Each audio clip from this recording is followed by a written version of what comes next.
Hello and welcome back to another episode of my MotoGP 20 career mode, and here we are for the second episode of Moto 2. As you can see, the game still doesn't seem to be fixed yet. I've still got non-complete as my chief engineer. Hopefully that might rectify itself later, because I think there's been another update again, or at least Steam was telling me there was. Sometimes it does that and it's not, so hopefully it'll be fixed. But we'll advance forward and see if anything pops up before the next race. Oh yes, so we've got a notification on the personal manager, new candidates available. So Anita Perez, again, is applying for the same job she's already got. We'll leave that for now, I think, because, like I keep saying in all the other ones, my personal manager is pretty good already, so I don't think I really need a better one. Technical staff, so new candidate available, so another non-surname, okay, yeah, so they're all non-surname, non-forename. No, actually, some of these might not be too bad. So you get 10 on the engine, only losing 3 on the electronics. But a lot more expensive, so I think we'll leave it for now. I really hope this bug gets fixed soon. Also, we've got some more technical staff management. New candidate available again for here. Not great on the frame, good on the aero, so I'm going to say no for that one. And Isabella Ferreira is applying for this job again, but with just a lot more aero, so I think we'll leave that for now. So I think the ones we've got are not too bad, but we're not really getting ones that work for Moto 2 being applied for us. Although this one's not bad, because that's 20 on the engine. So actually, I think I'm going to hire this Isabella Ferreira. So there we go. So we've now got a new data analyst, and we'll refuse this one, because again, they've got a lot of aero. So we've now got a B and a, I think that's a B plus, yeah, B plus plus and a B. Hopefully this will fix itself as well at some point with a non-complete. So I'll advance again, and I think the next one is just taking us to Austin. It is taking us to Austin, but now the electronics have completed that upgrade.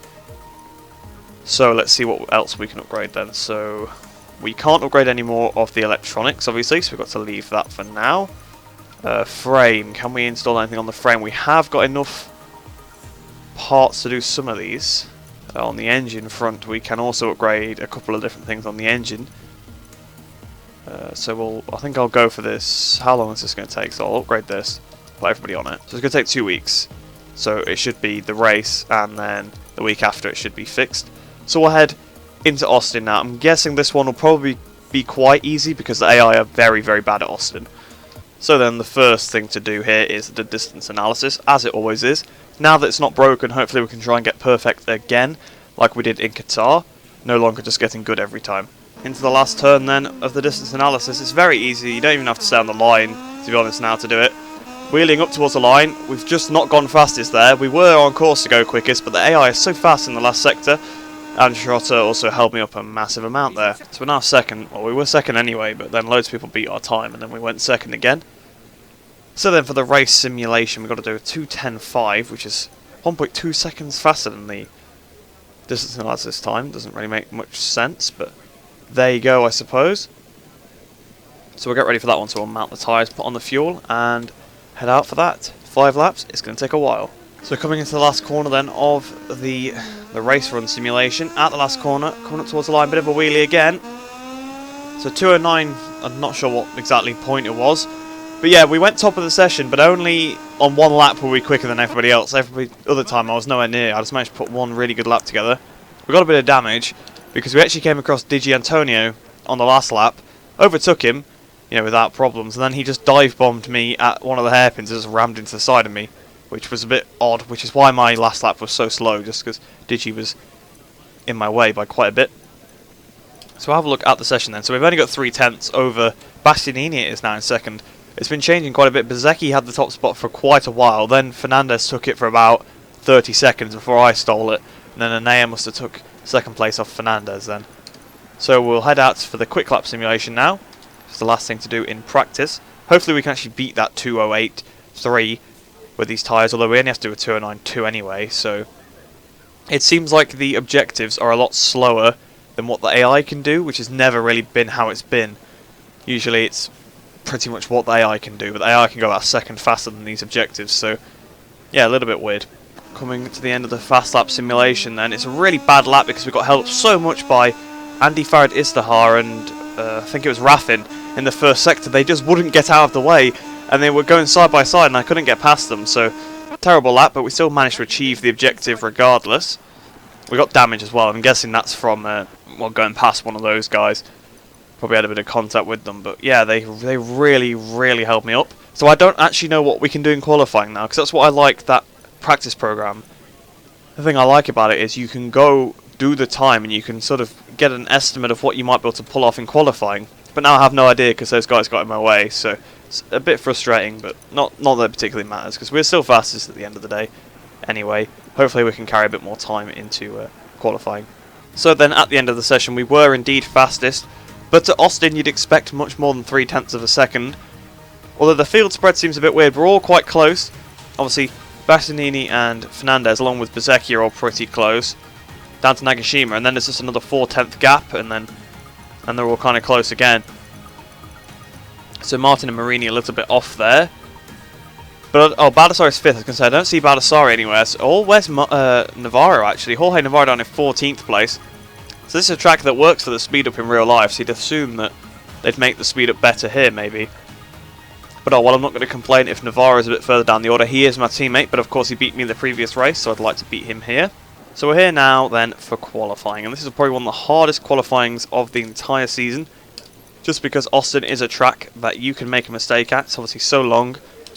There's so many places where basically you just turn in a bit early and then you corner cut and you lose your lap, which is, yeah, it's fair because you corner cutted, but it's just so easy to accidentally run onto the red a little bit. I don't know why. I don't particularly do it at many other tracks. Perhaps it's because there's usually grass or gravel on the outside of the other tracks. We're currently P7, so I'm guessing a few AI have done the lap times then already.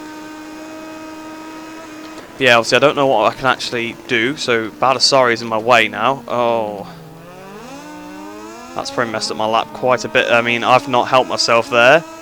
This is a dreadful qualifying lap. Look how far Baldassarre's got ahead as well. And this is the first sector, the sector you're always meant to gain time on that AI through. Although we are gaining the time on him now. This is the section where you catch them all. We're all over the back of Baldassarre now. Are we going to go for the move? Can we go for the move? That's probably the more important question. Up the inside, we couldn't actually pull it off, so we've just kind of bashed him a bit wide, which is definitely going to impede us because he's kept ahead. Up the inside of him we go. Oh, I've lost my lap. So we'll try that again then. We're very marginal on fuel. It reminds me of Motegi back in Moto 3 when AI got in our way. Obviously I did just lose the lap there myself, but it was just trying to get past him. It annoys me how in this game there is no sort of blue flag system for qualifying, because he was on an outlap. We'd seen him come out the pit, so it's not like, obviously in practice you could say that those two AI that got in my way, they were on their flying lap, so they had no obligation to get out of my way, which is fair enough. But Baldassarre was on an outlap, so he shouldn't have been holding me up. He should have been getting out of my way so I could do my flying lap. So I'm hoping this first sector's been a bit better. We're 9/10 under whoever's on pole, so yes, that would indicate that it's a little bit better. I hope it's not one of these things where the AI just really slow in qualifying for absolutely no reason again, because that's what it seems to be a lot of the time. So through turn 10 then. We've got 0.4 of a lap of fuel left. Okay, that's nice. It drains way too quickly, because it was like 1.1 at the start of the lap, and we're not even halfway around yet. We're on 0.4. So 1.5 seconds now under the time. So that's quite nice. I had to put it back up to 1 for this straight. Now down to 0.3 laps of fuel. But I thought the fuel, I got told that the fuel was how much is left in your current mode. So I was thinking power mode 2, 1.1 laps. Yeah, that's enough to do a flying lap. But then apparently it's not. It's just the amount of fuel left and it burns faster. There's obviously one thing about this game. The fuel sometimes seems a little bit glitchy, a little bit inconsistent.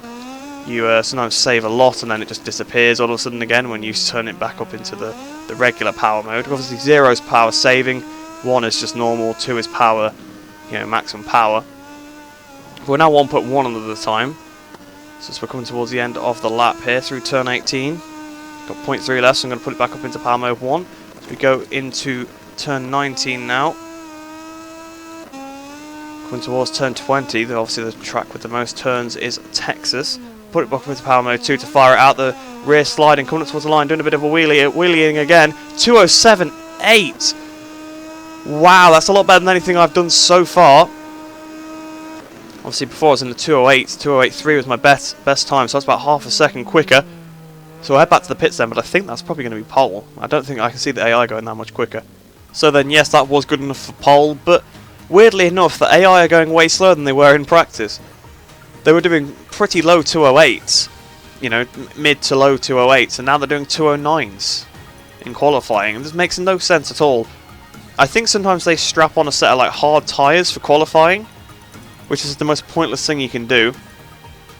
Alright, so people to watch out for obviously are Navarro and Baldassarri. Not really sure where most of the other people finished.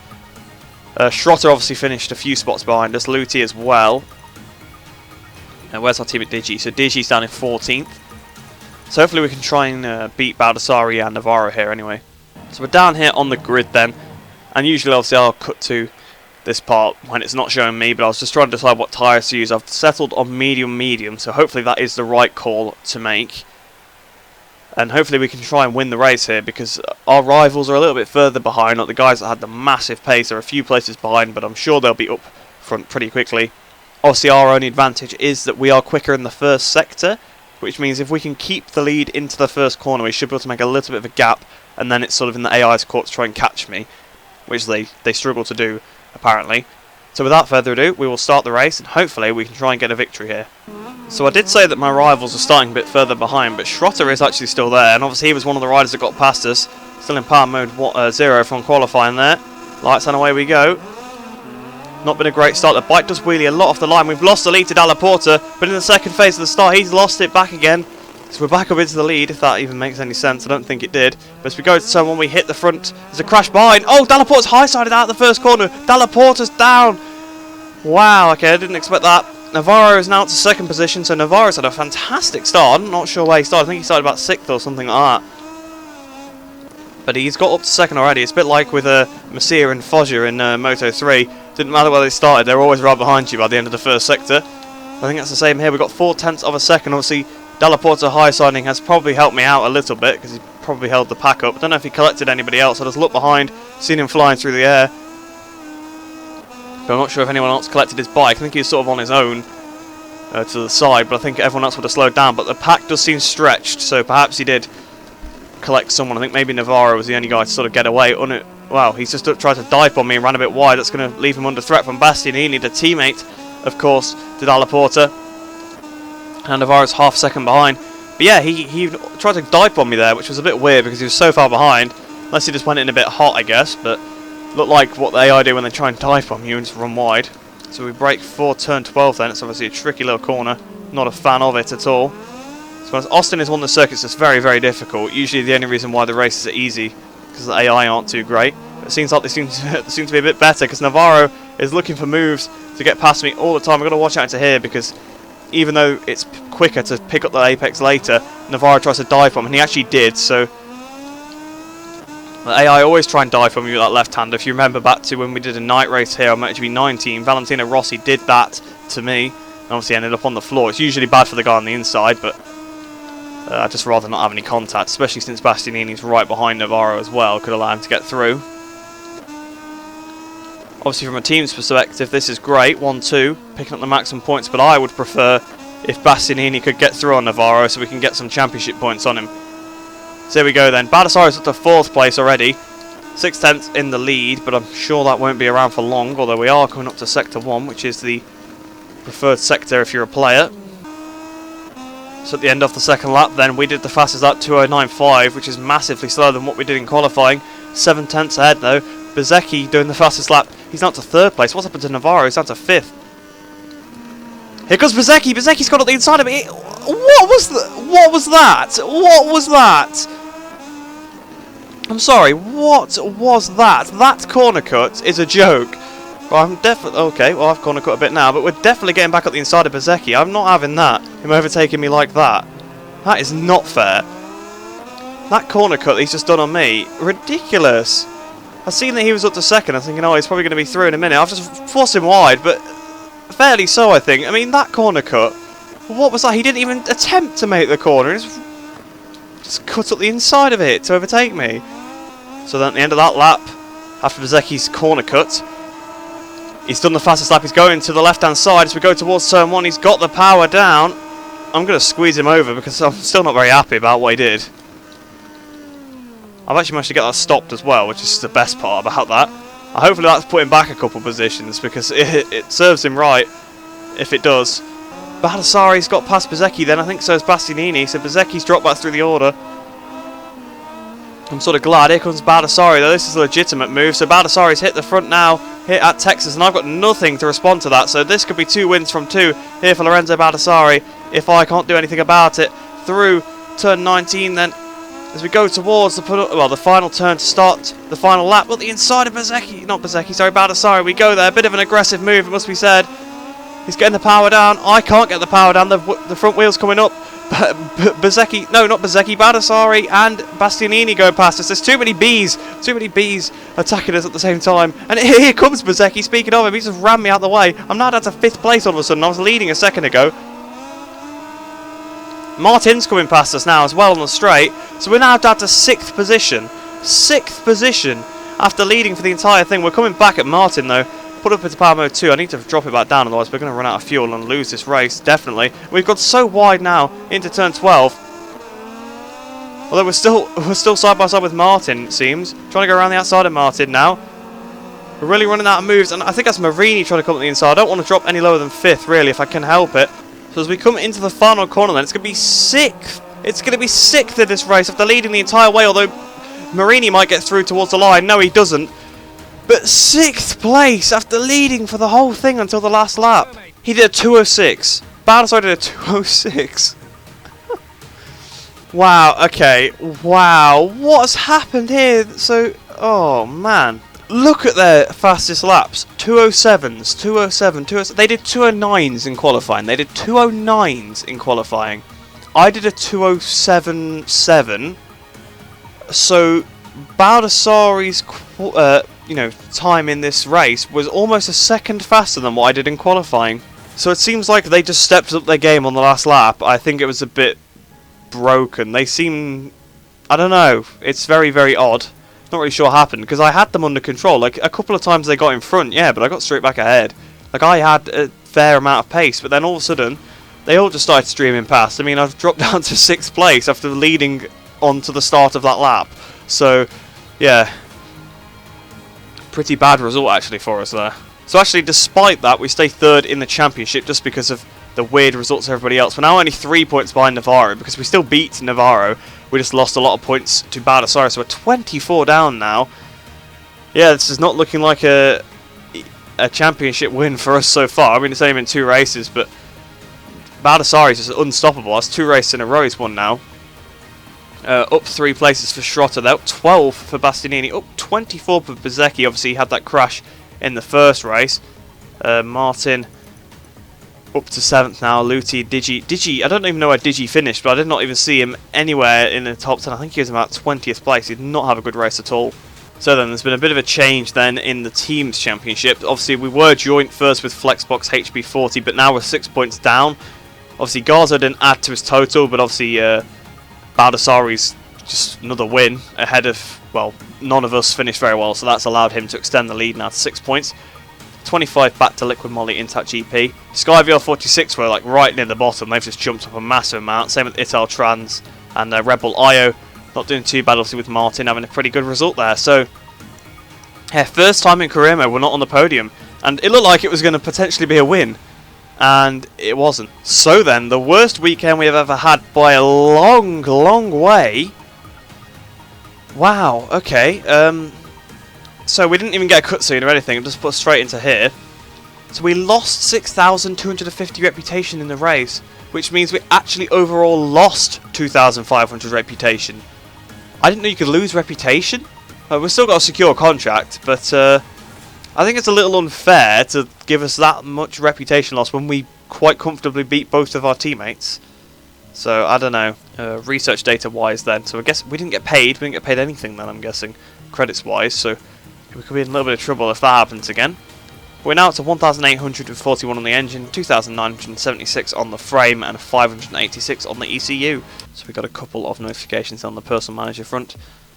Well, we got one on the personal manager front. Oh, we actually got an A rating here. But like I said, the personal manager, I'm quite happy with that so far, what we've got. Perhaps I need to maybe look at getting a better one soon, but I can't afford 104 credits annually. Although annually, I suppose that's only like half of... Actually, you know what? I'm going to hire this one. How much is it going to cost? Signing on bonus. Quite a lot. We've obviously got quite a bit of money. So we'll refuse this one. So we've now got a new personal manager, although she's the same person, just with better stats. So that's nice. Technical staff. We'll have a look at the chief engineer then. So there's more non-names. Actually, quite a big improvement on the frame. But losing us out on engine a little bit. It does bring up the synergy quite a bit, I suppose, to have this person here. But I think we'll leave it for now because I'm quite happy with the chief engineer and data analyst we've got. So we'll advance forward another week, but then we need to get onto frame upgrades to improve the actual bike, I think. It's definitely the next thing we need to do. So we've got another technical staff notification. Another new candidate. An aero person, not really interested. Actually, well, I don't think I'm ever going to sign any of these, so I'm just going to refuse them anyway.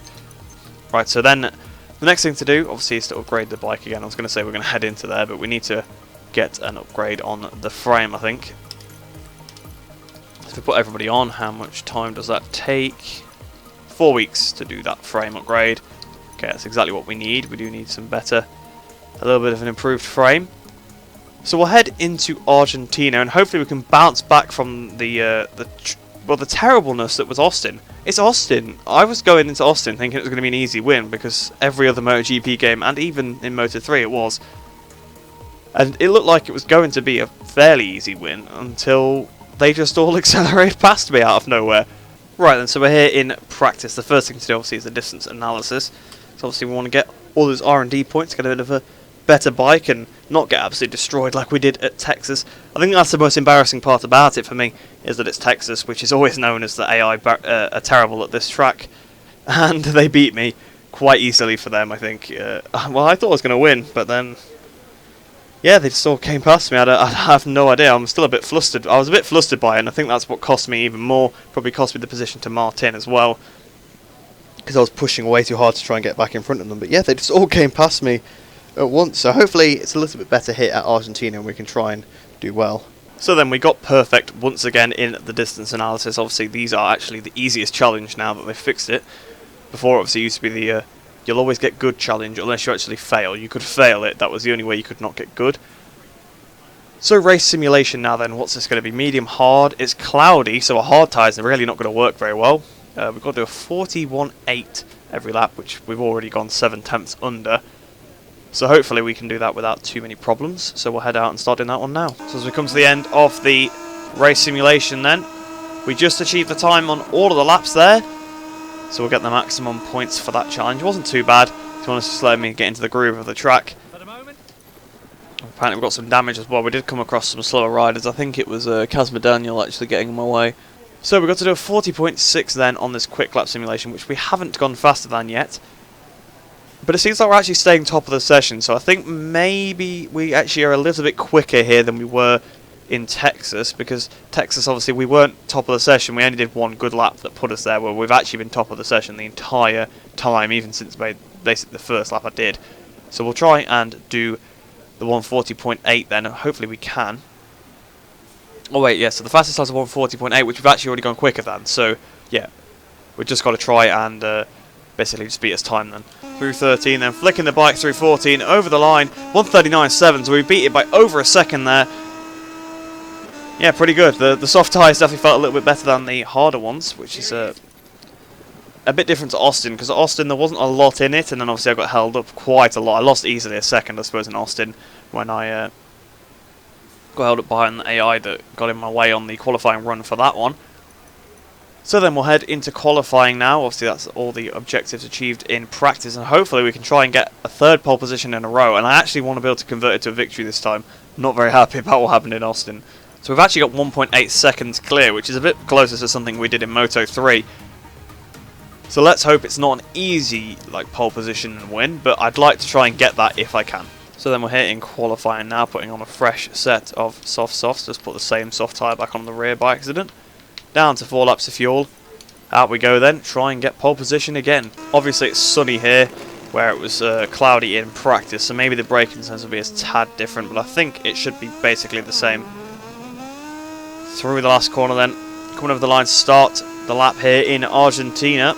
as we go down the straight towards the first corner. I quite like Argentina. I remember on MotoGP 14, I don't think I was a massive fan of it, but on 15 and beyond, I've always quite liked Argentina. It's been one of those tracks that I actually kind of got used to pretty quickly and warmed up to it. I remember I didn't like Austin either. I mean, I still don't particularly. I used to like it just because the AI weren't very good there. To be honest, it was quite easy to get wins and stuff in races, but now that's not the case anymore, it seems, so it's definitely not up there as one of my favourites. So we're already 4.5 tenths underneath the pole position time. That's not actually telling me who's on pole. Lorenzo Dalla Porta just ahead of me, getting some slipstream off of him. We go flying past him, hitting the brakes then for the hairpin. He'll probably come straight back up the inside, knowing what the AI do.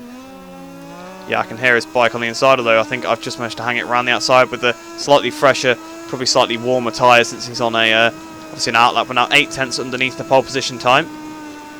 1.2 laps of fuel left. That should be plenty to get us to the end of the lap. Then braking for turn 7. We've gone in way too wide. That's probably cost us a good couple of tenths of a second there. Although we can always, you know, get out the corner a bit quicker. You can pick the bike up obviously quite quickly, accelerate for longer if you go a little bit wide. So there is definitely a way to make the most of going wide. Try and lose as little time as possible if you sit the bike up and get back on the power. So now 1.6 seconds underneath it. So this should take us to the top of the timesheets, but I'm not sure what is currently fastest the time. I guess we'll find out when we get there what time we set and how much quicker we were than the one that was already there through turn 13, then firing it out, flicking it over for 14 as we run towards the line now. 1:39.7, so pretty similar lap times we did on the qualifying run actually. So hopefully that is good enough for pole position.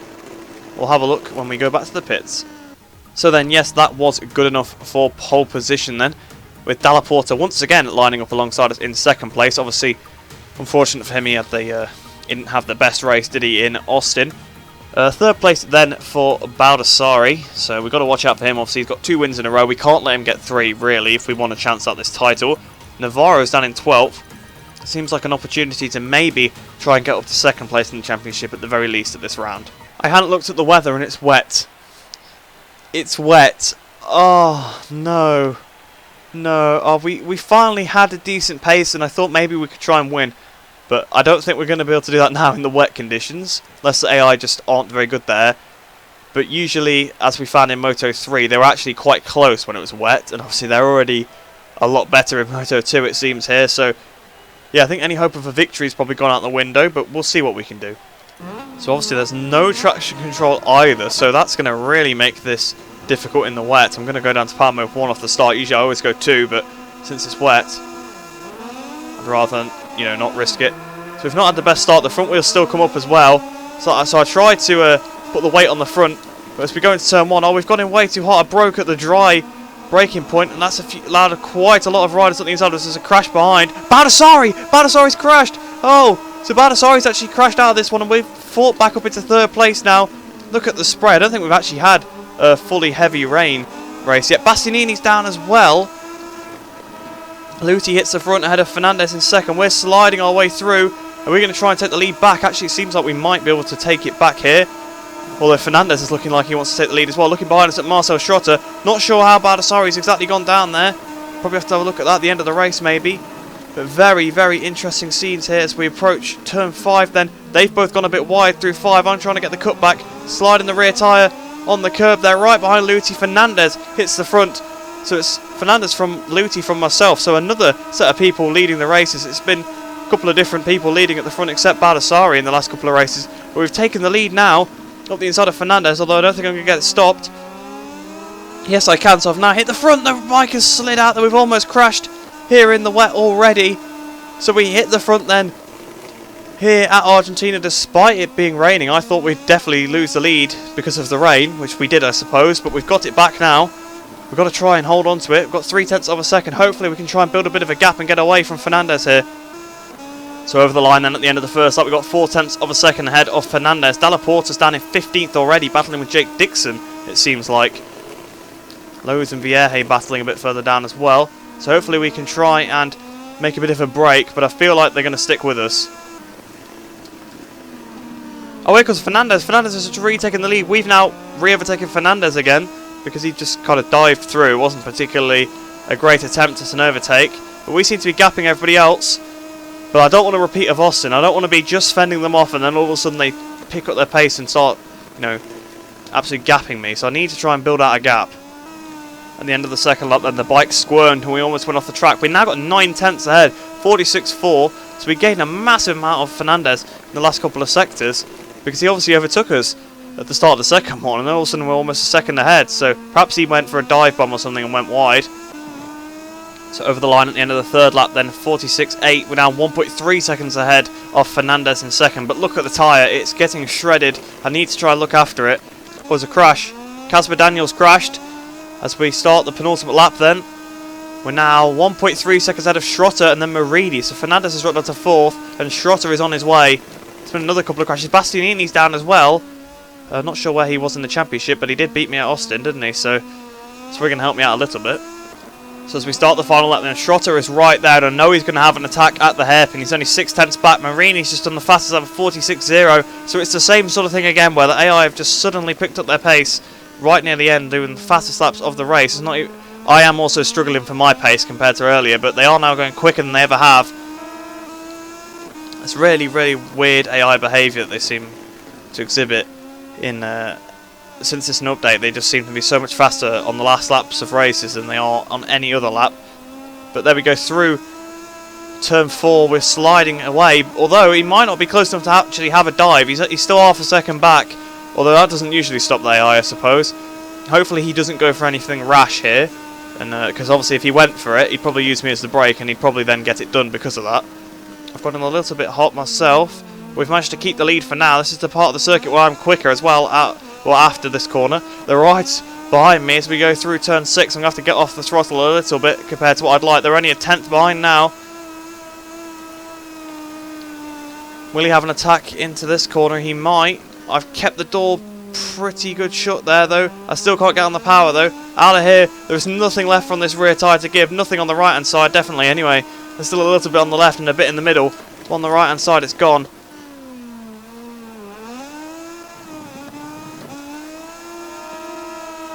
Oh, here comes Marini. Marini's come out of nowhere and now overtaken me. So Marini's going to steal this win from me, it looks like. As we go down towards the penultimate and final turns then, Luca Marini looks like he's going to win here in Argentina. We're closing up to him. We've hit him. We've hit him. We've hit him. We've hit him. We've hit him. We've rammed him out of the way. Total accident there. So we get on the power. He's still outdone us anyway. I'm sliding through this last corner. Is Schrotter going to get me? No, he's not. Over the line. Once again, we get robbed of victory. And it's by Marini this time. Oh no. Oh, there's nothing I could do. Absolutely nothing. Because I wanted to pick a harder tyre, but they only have mediums. They only have mediums for the wet. I wanted a harder rear because I knew it would wear out. Marini just sneaks it. Schrotter, could you have not kept him behind for like another corner? Oh no, so frustrating that Luca Marini's just stolen an opportunity for us to actually win here in Moto 2 away from us. Obviously, on the bright side, it is a fantastic haul of points over our rivals. Definitely we're going to be right up behind them in the championship because I'm not sure even where they are, but Lorenzo Baldassarri finished second to last obviously after his crash. And then where is our teammate Navarro down in 13th, so it looks like we're going to take second in the championship. We would have taken the lead if we'd won it, but Luca Marini managed just to pass us there right at the end. So in the championship now, I move up to second, Marcel Schrotter moves up to third, Marini up to fourth, Navarro's now down to fifth. He's moved out 3 places there. But now 4 points is the lead for Baldassarri's got, so it's not so bad. But oh, I'm so frustrated that we lost that, because that was our win. That was our win. We had pulled away, we had dominated that race, but just at the end. Looking at the team's championship though, we're now up into the lead of it. Obviously, we had a pretty good result there, so we're actually carrying the team. Obviously, I'm beating all my teammates at the minute. 78 points we've got, so we've got 13 over Intact GP in second, and Flexbox HP 40 have moved down into third place now. So then we actually get to see Part Fermi this time, and hopefully we won't lose any reputation points. So on board with Baldassarri then, obviously we had that bit of contact with Bastianini, and Bastianini's just clipped Baldassarri, and Baldassarri's high-sided, and I think he's took his teammate out with him actually, Garzo, by the looks of that one. So the first time we're actually seeing this cutscene then, because I haven't finished second before. So a little bit different to the third place, a little bit different to obviously the first place. It's such a shame we couldn't win that one, because I really felt like that was our opportunity to win. Obviously, as we head into Europe now, I think the next race is Jerez, and we do really need to win this one, because that is the only track we don't have the achievement for winning at yet. Not that it particularly matters, but it's a little bit of extra motivation. So then we gained 10,850 reputation points, which brings us up to 125,850. And credits wise, then we gained 6,028, which is really not much. We don't get paid much. I think it's just because the upfront payment is so much. And on the research data front, we now have 2,674 on the engine, 1,776 on the frame, and 879 on the electronics. So we'll have a look at, there's some more. So there's another non-surname person appearing. So they're an aero person, so I'm not really interested. And then we'll have a look at the data analyst then. A little bit better on the, well, actually a lot better on the frame, a lot worse on the engine. So I think we'll just leave it because we've got quite a good balance so far. But yeah, that is the end of the episode. A very confusing one. Not how I expected to be feeling coming out of this episode. I expected to have had a win, probably at Austin, but then we got absolutely thrashed at Austin. And then Luca Marini steals victory from us right at the end there. And I tried to get back up the inside, then just went straight into him. But nothing I could do. The rear obviously just wasn't stopping just because of how badly worn the tyre was, which I tried to look after it once I got a lead. It's so difficult to do that in Moto 2, obviously, because there's no traction control. So like I said, I hope you did enjoy that one. I hope you enjoy the rest of your day. I hope you're all staying safe, and I shall see you in the next video.